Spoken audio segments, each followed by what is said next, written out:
현금을 얼마나 잘 어떻게 하면 지혜롭게 쓸 수 있을까에 대해서 한번 알아보겠습니다. ABC 회계법인의 안병찬 대표 함께 하셨습니다. 안녕하세요. 네, 안녕하세요. 네, 어플리케이션 비즈니스 어떻게 되고 있어요? 아주 궁금합니다. 예, 덕분에 잘 네. 되고 있습니다. 네. 우선 쓰시는 분들이 너무 좋으시다고요. 네네.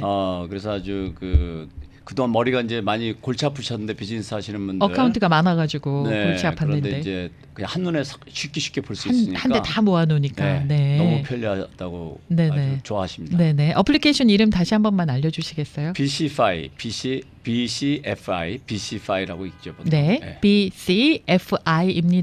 스마트폰에 들어가셔서 BCFI 해서 어플리케이션 일단 다운로드 받아 놓으시면 하나씩 알아가서 더 배우시면 되고, 언제쯤에 웹사이트가 완전하게 만들어지세요?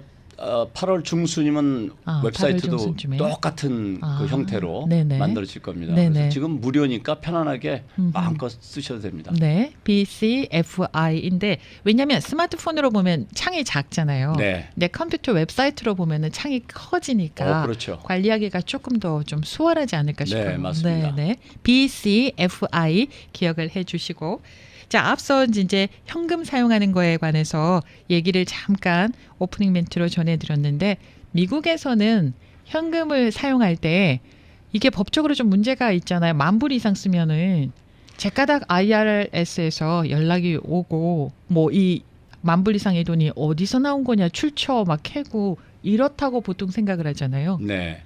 우선 이제 명확하게 이제 우리가 이해하고 넘어갈 게 뭐냐면, 현금으로 사용하는 것은 불법이 아니다. 그 사실은 이제 명확하게 이제 우리가 알아야 될 것 같고. 불법 아닙니다. 다만 지금 이제 질문 주신 것처럼 1만 달러라는 기준은 현금을 1만 달러 이상, 우리가 얘기하는 현금은 그린머니 얘기하는 거예요. 그런 그 현금을 1만 달러 이상 거래하게 되면 그것이 은행이 되었건 또는 일반 상점이 되었건 그런 거래가 있으면 국세청에 신고하도록 법에 되어 있어요.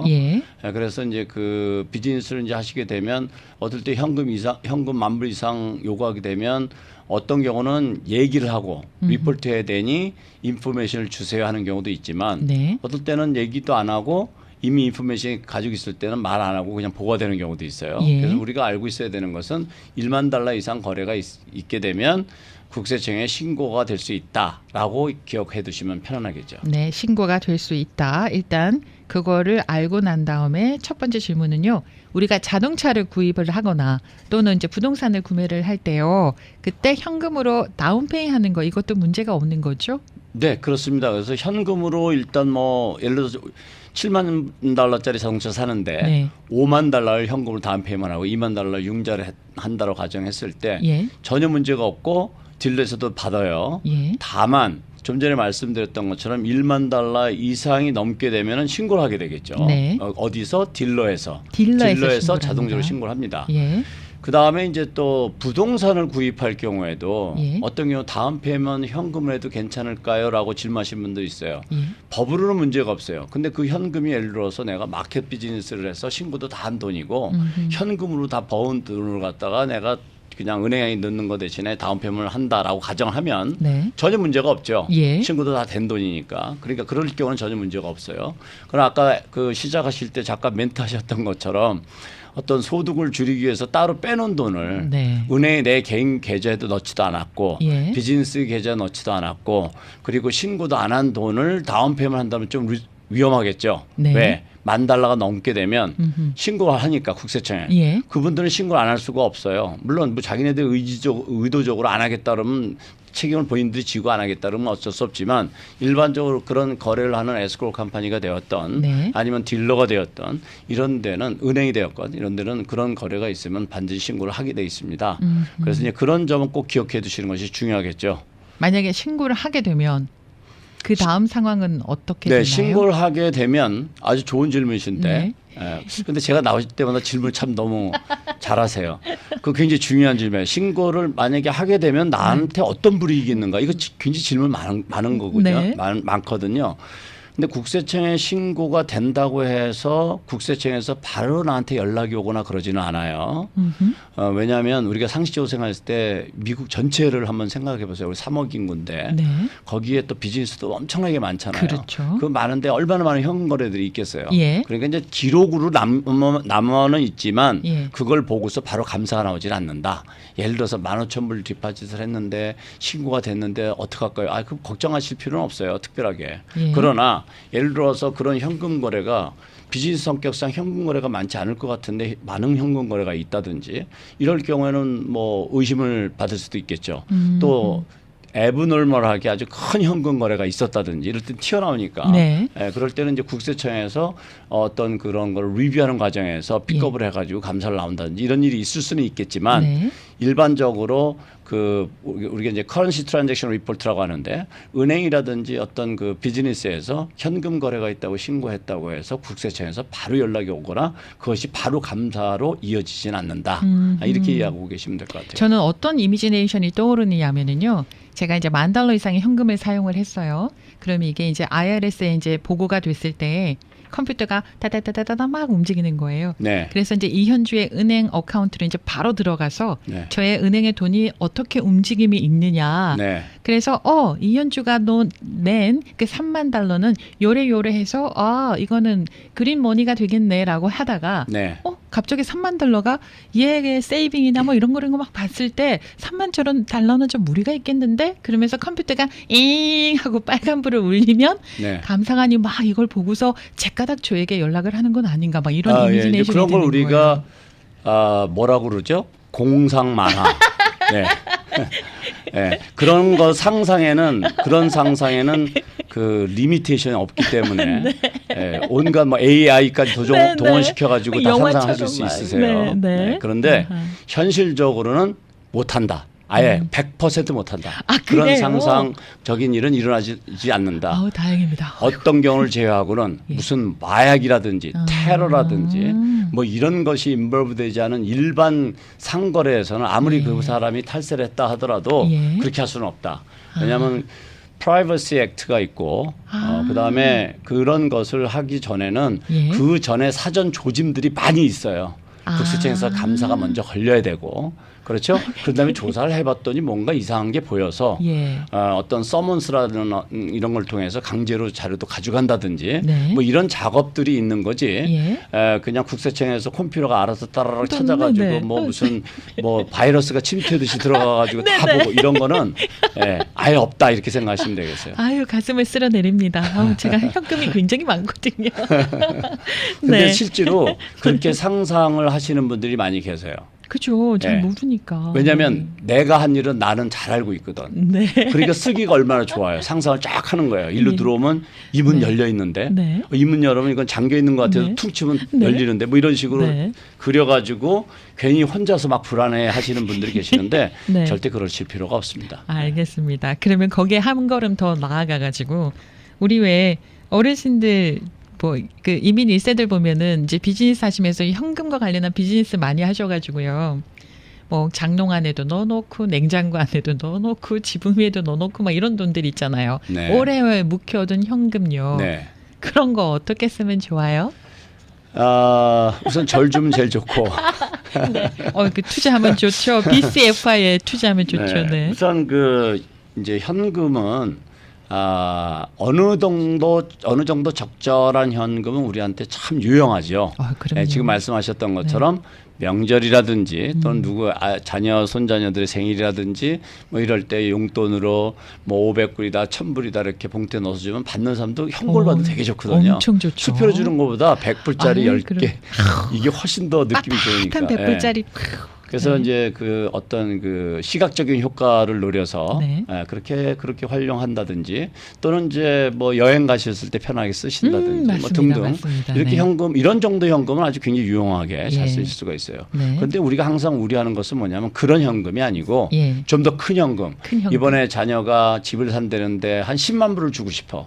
근데 내가 평생 모아둔 현금이 10만 불이 있다고 가정을 하면 또는 뭐 50만 불인데 그중에서 10만 불을 떼서 주고 싶다고 하면 이게 이제 골치가 아픈 거예요. 10만 불 딱 주니까 요즘 여기서 자란 그 젊은 세대들은 아빠 엄마 나보고 이걸 어떻게 하라는 거야? 그러니까요. 뭐 이렇게 질문하는 경우도 있고. 예. 예, 그렇기 때문에 이제 그런 현금들은 사실 있으면서도 쓰는데 상당히 조심스럽고 네. 또 쓰기도 마땅치가 않죠.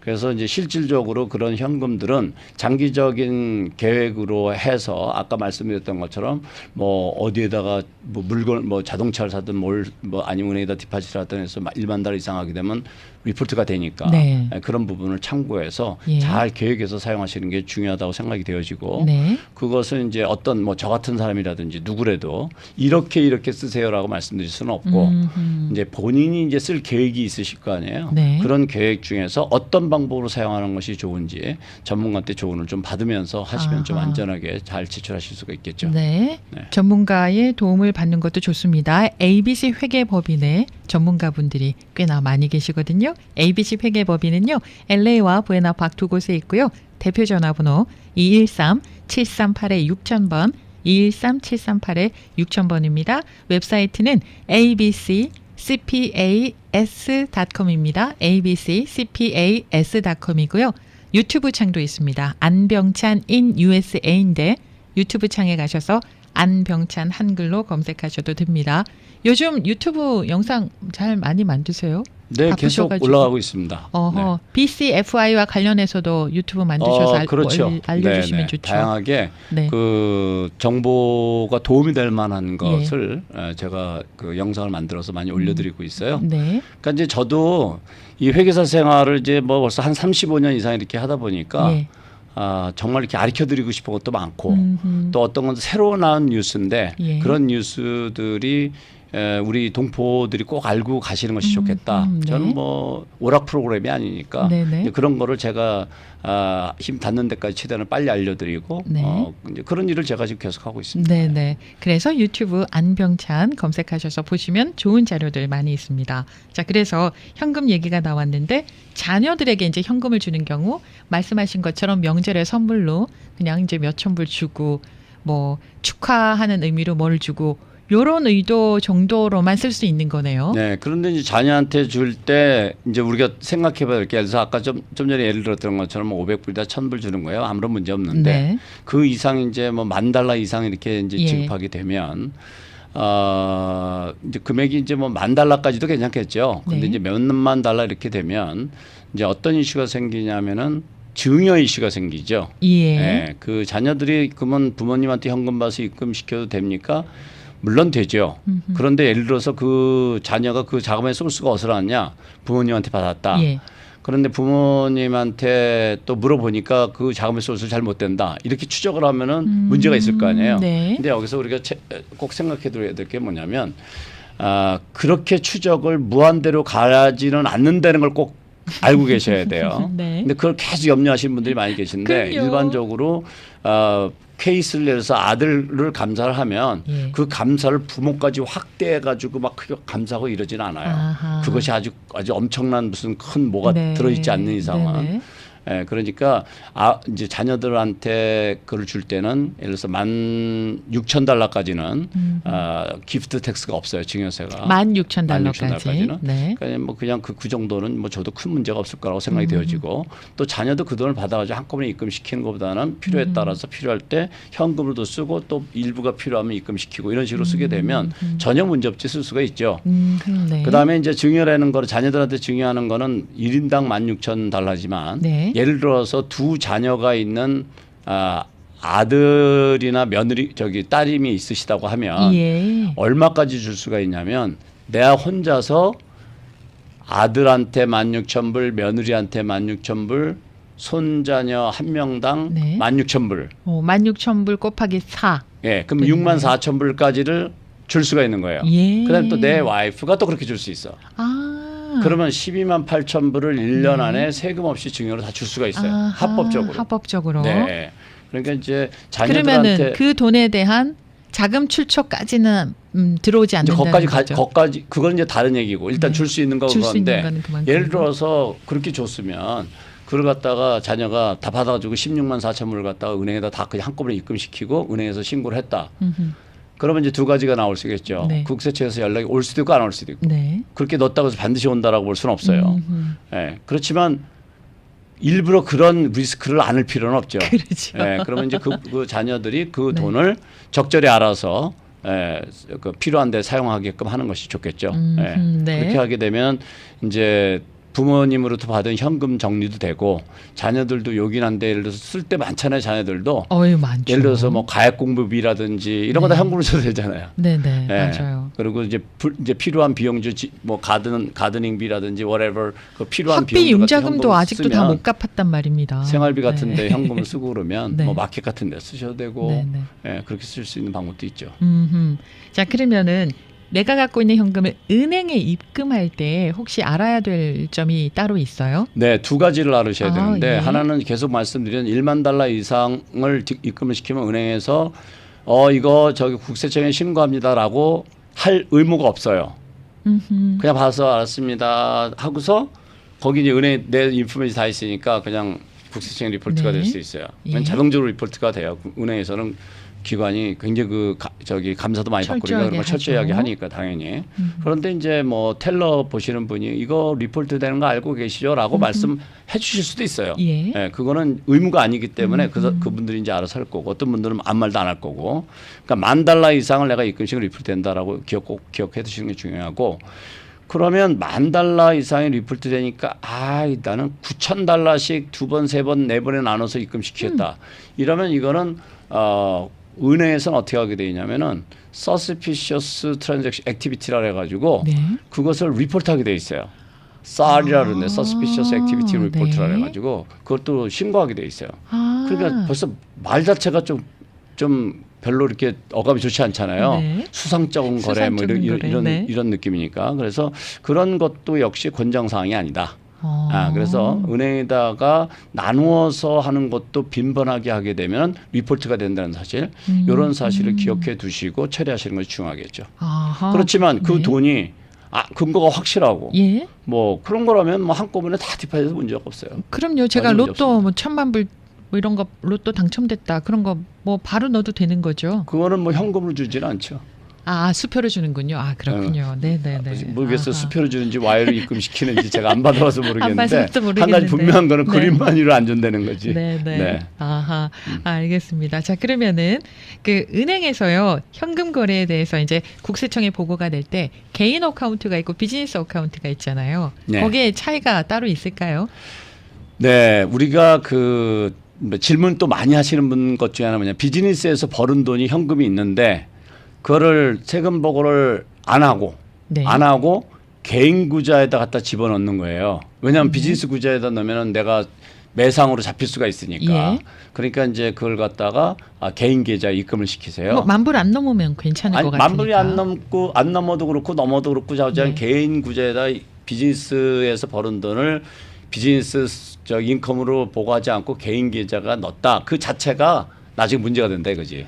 그게 얼마래도. 네, 그게 왜 그러냐면 우리가 그게 알아야 될 게 뭐냐면 이제 일반적으로 비즈니스 이제 오래 경험하신 분들은 이제 회계사들이나 이런 사람한테 얘기 들어서 잘 이해하고 계신데 그렇지 않으신 분들은 어떻게 생각하냐면 비즈니스에 벌은 돈을 비즈니스 구자에 입금시킨 것만 매상이다. 그것만 소득이다. 이렇게 생각하시는 분이 계세요. 내 개인 구자 들어간 거는 개인 돈이지 그거는 비즈니스가 아니다. 이렇게 생각하신다고. 왜냐하면 어차피 현금에는 뭐가 써 있지 않잖아요. 근데 그렇지가 않은 것이 감사가 걸리면 감사관은 비즈니스 계좌하고 개인 계좌를 다 봐요. 그래서 양쪽의 디파짓을 전부 합해.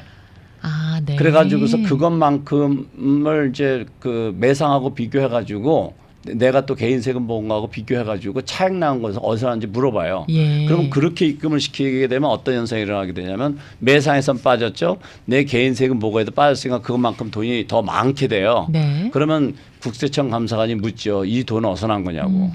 그러면 이제 이게 설명이 어렵잖아요. 현금으로 뭐 그것도 3,000불, 5,000불 어떨 때 10,000불 이렇게 막 나눠서 디파짓 계속 그냥 1년 동안 디파짓 했으면 몇만 불이고 또 뭐 더 많을 경우 몇십만 불이 될 수 있는데 설명이 굉장히 어렵죠. 설명을 못하면 소득으로 간주해서 세금을 부과할 수가 있는 거죠. 그래서 비즈니스 계좌든 개인 계좌든 $10,000 이상 디파짓 되면 은행에서 신고한다. 그리고 비즈니스에서 벌어들인 돈을 비즈니스 계좌에 안 넣고 개인 계좌에 넣었다고 해서 비즈니스 인컴을 누락하게 되면 나중에 문제될 수 있는 소지가 있다.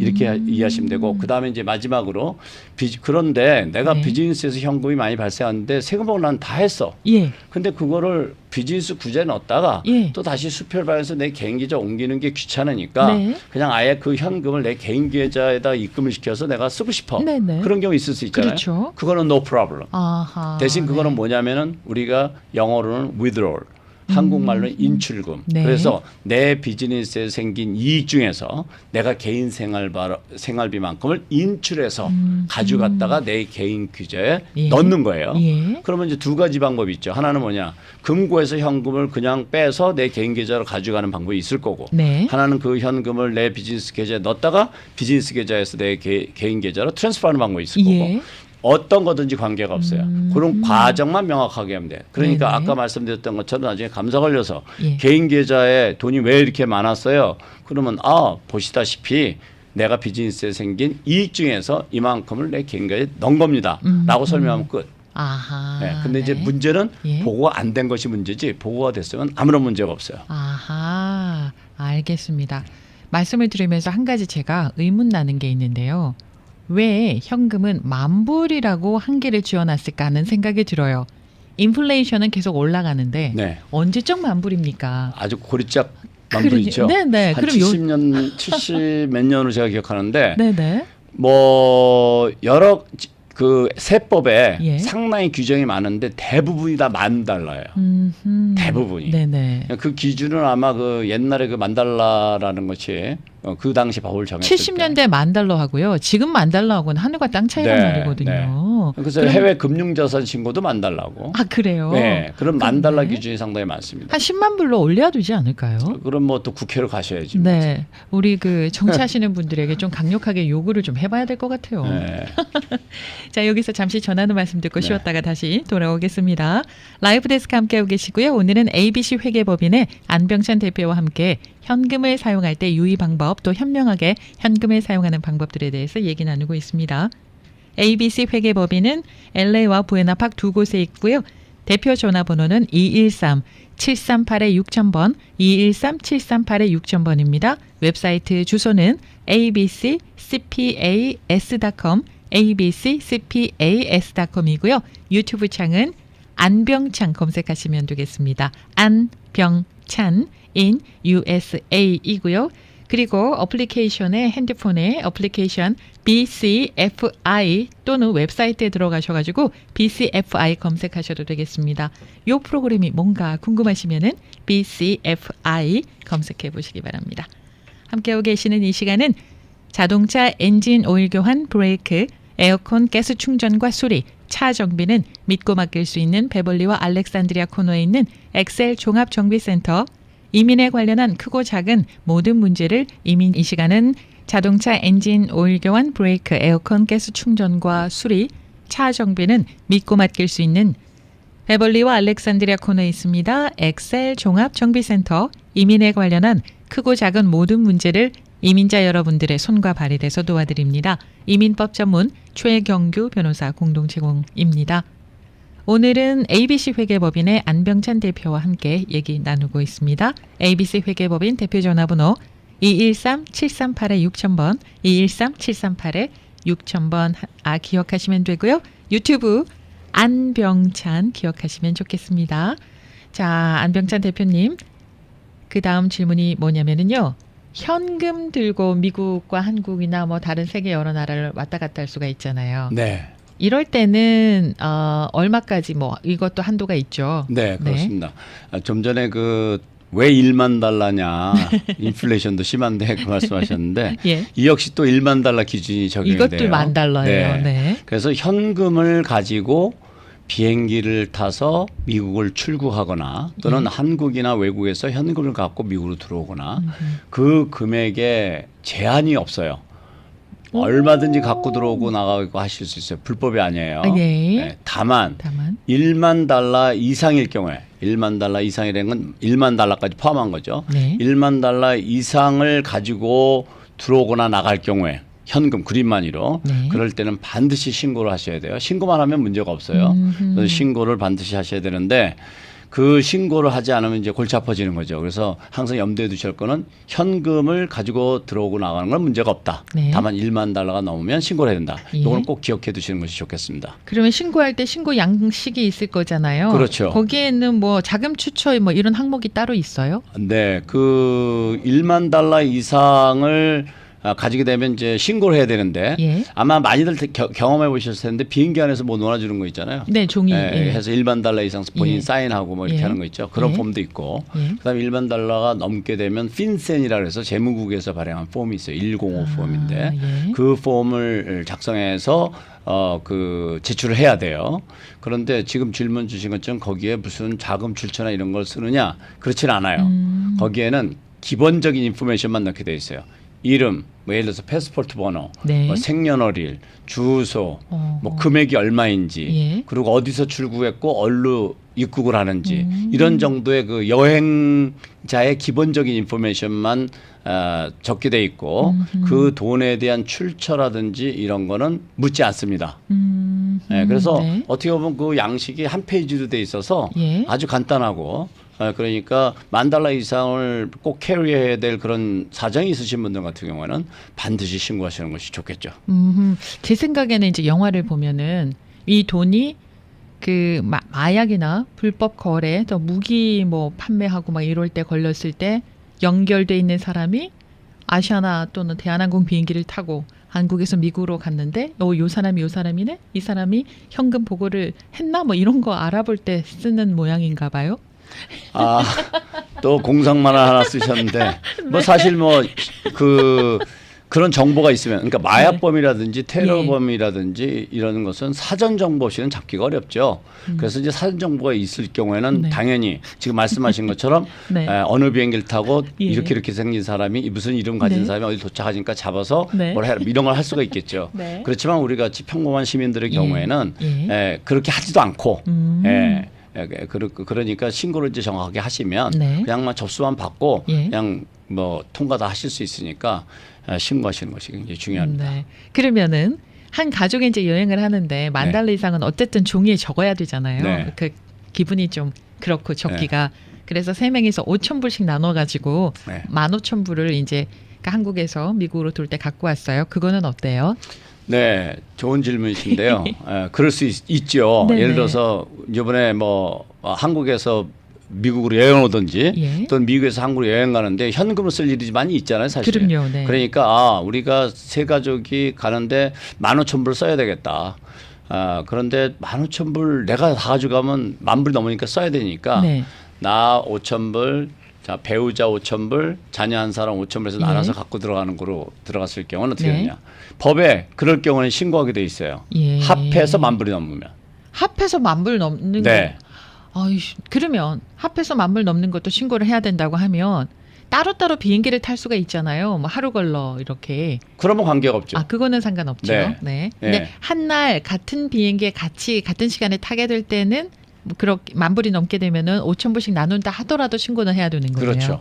예. 그러니까 뭐 이제 좀 금액이 클 경우는 뭐 9,000불에서 이렇게 가져가더라도 네. 그것이 10,000달러가 가족이 같은 일행이 예. 10,000달러가 넘을 경우에는 반드시 신고하게 돼 있어요. 네네. 예. 그런 모험은 안 하시는 게 좋아요. 네. 그게 뭐 정당한 돈이라면 뭐 10만 불이 됐든 뭐 100만 불이 됐든 뭐 적으면 괜찮지 그렇죠. 않아요. 그죠? 네. 네. 자, 그러면은 그걸 신고 안 하면 어떻게 되나요? 이제 그거가 이제 좀 심각해져요. 신고를 안 하면 두 가지 형태가 나오겠죠. 두 가지. 하나는 안 걸린다. 근데 우리는 그 얘기를 할 필요가 없는 거고. 그렇죠. 걸렸을 때 어떻게 되냐. 네. 우선 첫째는 그 걸린 그 전체 돈을 압류를 당해요. 자, 압류를 당한다. 그 다음에. 네, 압류를 당하고 그분은 그 자리에서 바로 구속이 될 수도 있어요. 이렇게 구속이랑 구금이 될 수도 있어요. 구금이 될 수 있어요. 수갑 네. 채워가지고요. 네. 어휴, 무서워요. 그렇기 때문에 굉장히 그 현금 10,000달러 이상을 신고 안 하고 몰래 나가지고 가는 모험은 안 하시는 게 좋아요. 네. 피하시는 게 좋아요. 그렇게 하고 만약에 그렇게 돼서 구금이 될 경우는 바로 형사 변호사를 고용해서 또 변호를 받아야 되고 하면 그 돈이 더 커질 수도 있어. 그렇겠네요. 거기다가 또 거기서 그냥 바로 그냥 구치소에 들어가셔서 며칠 또 있으셔야 되는 일이 벌어질 수도 있고 또 재판을 받아야 되는 일이 벌어질 수도 있고 상황에 따라서 많이 달라지는데 그래서 그런 현금을 1만 달러 이상 갖고 나가는 것에 대해서는 저는 절대로 모험하지 말라고 레코멘드 드리고 싶고 실제로 저는 그런 케이스를 봤고 그 케이스로 인해서 제가 법원에 출두를 해서 변호에 도움도 드려봤고 그래 봐서 잘 아는데 절대로 안 하시는 게 좋아요. 아, 그 경우는 그래서 잘 해결이 되셨어요? 네, 다행히 잘 해결됐지만 해결될 때까지 그분이 마음고생 돈 들어가시고 그다음에 제 기억이 정확한지 모르겠는데 1년인가 2년인가를 그 본인이 사는 지역에서 벗어나질 못했어요.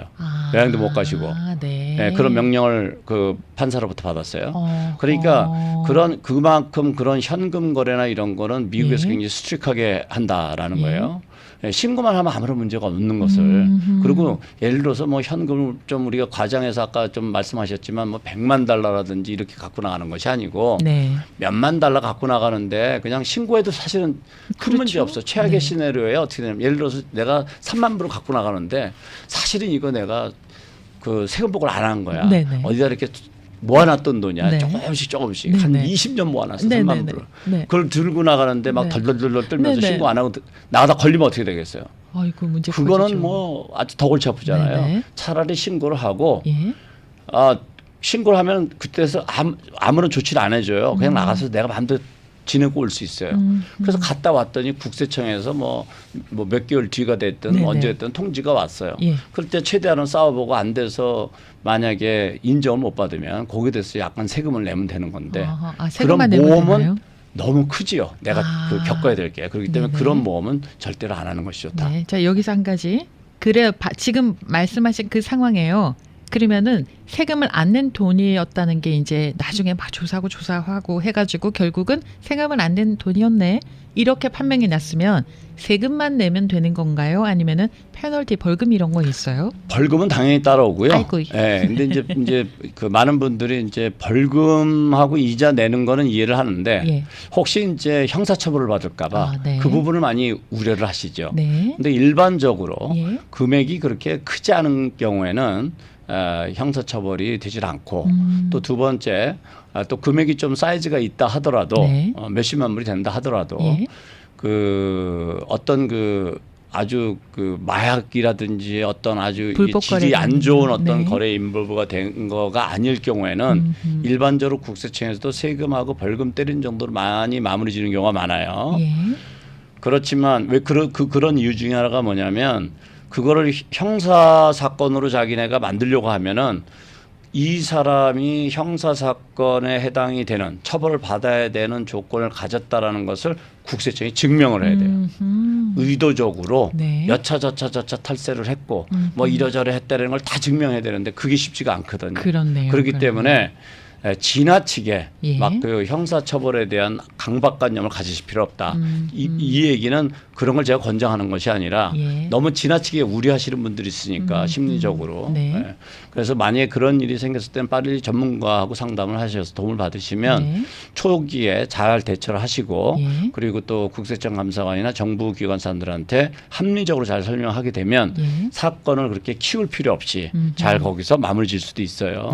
그래서 우리말에 호미로 막을 걸 가래로도 못 막는다 이런 말이 있듯이 어떤 경우는 그 처음에 국세청 감사관들하고 진행을 하는 과정에서 좀 서투른 방법을 했다가 이를 오히려 좀 더 키우는 그런 경우도 있고 그러니까 그런 것만 조심하시면 크게 염려하실 필요 없다고 저는 생각합니다. 한 가지 또 궁금한 거가 또 생각이 났는데요. 현금을 신고를 하지 않았어요. 뭐 10,000불이든 20,000불이든 30,000불이든 그 빳빳한 100불짜리를 지갑에 이렇게 잘 넣고 나오면 안 걸릴 것 같거든요.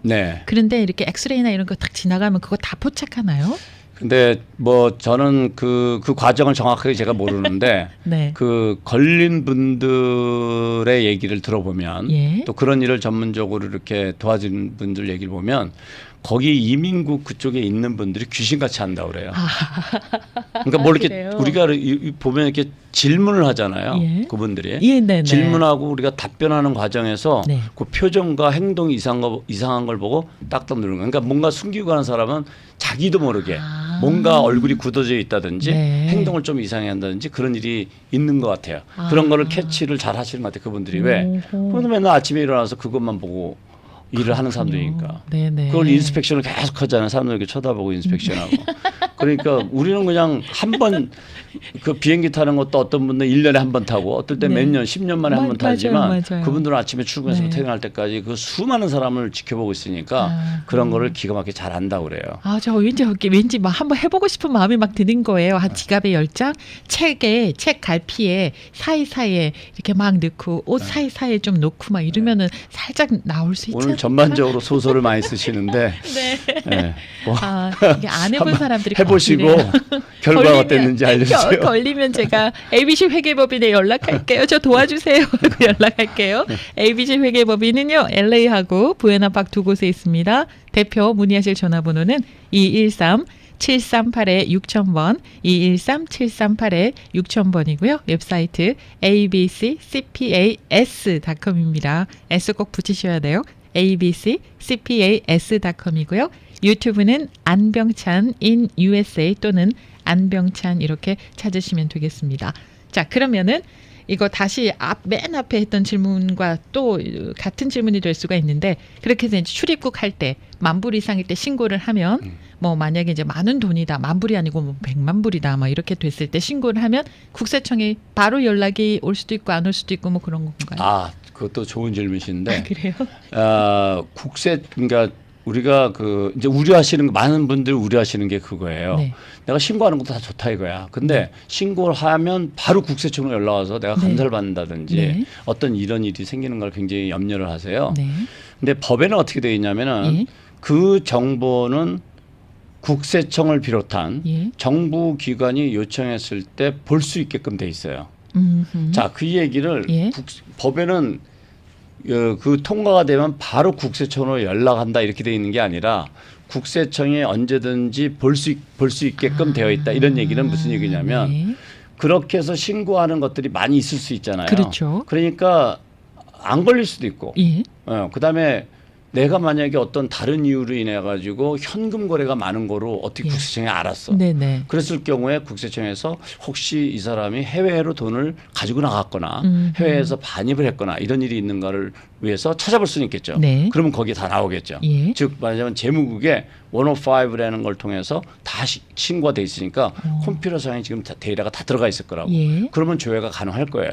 그렇지만 그 출입국에서 현금을 가지고 나가고 들어왔다는 것을 신고했다는 이유로 국세청에 바로 연락을 해서 이 사람 감사하게끔 해주세요라고 되지는 않는다. 그렇지만 아까 말씀하신 예를 들으신 것처럼 100,000불 현금을 갖고 나간다든지 참 이랬을 때 그것이 이제 뭐 그렇게 나갈 때 뭐 예를 들어서 출입국 관리소에서 물어볼 수 있죠. 이 현금을 왜 이렇게 많이 갖고 가느냐고. 그런데 그것이 만약에 뭐 정당한 이유가 없다든지 좀 수상하다. 그러면 별도로 리퍼를 할 수도 있겠죠. 그렇겠죠. 그렇지만 일단 기본적으로 일반적으로 우리가 얘기하면 뭐 40,000불, 50,000불 뭐 이렇게 100,000불 이렇게 갖고 나가는 것 때문에 국세청에 연락해서 내가 갔다 오면 국세청이 기다리고 있다가 좀 보십시다 이렇게 하지는 않을 거라고 저는 생각합니다. 만약에 한번 봅시다라고 연락이 왔어요. 제가 이제 여행을 갔다 와서 몇 개월 후에 국세청에서 연락이 왔어요.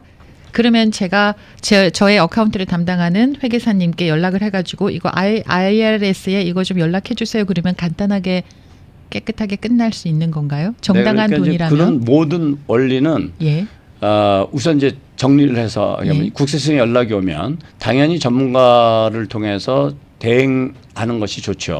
근데 아주 간단하고 이 돈은 내가 예를 들어서 40,000불인데 내 은행 개인 계좌에서 현금을 뽑아가지고 은행에서도 신고를 했고 그 돈 가지고 내가 한국을 나갔다. 그 이유는 왜 그러냐. 내가 한국에서 이런저런 목적으로 현금을 쓰기 위해서 내가 현금이 필요해서 거기 가면 달러를 바꾸기도 어렵고 그러니까 요즘같이 좀 달러도 파워도 세고 그러니까 가서 현금을 바꿔 내가 쓰려고 이렇게 가져갔다. 예를 들면 그렇게 됐다고 하면 그거는 뭐 큰 문제 될 게 없어요. 큰 문제 될 게 없는 거죠. 네, 보여만 주면 되는 거죠. 안병찬이 고용하실 필요 없어요. 그냥 전화해서 국세청한테 있는 그대로 얘기하시면 아무런 문제가 없어요. 그런데 이제 그렇지 않고 좀 설명이 복잡할 경우에는 전문가를 통해서 상의를 해서 체계적으로 잘 설명을 해서 아까 말씀드렸던 것좀 더 큰 것을 막는 것이 좋겠다 이거죠. 알겠습니다. 전문가 ABC 회계법인 연락처 전화번호 213-738-6000번 213-738-6000번입니다. 오늘 이렇게 또 함께 현금을 잘 사용할 수 있게 하는 방법 알려주셔서 고맙습니다. 네, 감사합니다. 내 재산이 얼마나 될까 생각해 보신 적이 있나요? 아마 한 번쯤은 누구나 생각하게 되는데요. 계산이 쉽지 않습니다. 흩어져 있는 나의 재정 정보를 모아서 쉽고 빠르고 똑똑하게 정리하는 길, 바로 AI 기술이 탑재된 BCPI가 해결해 드립니다.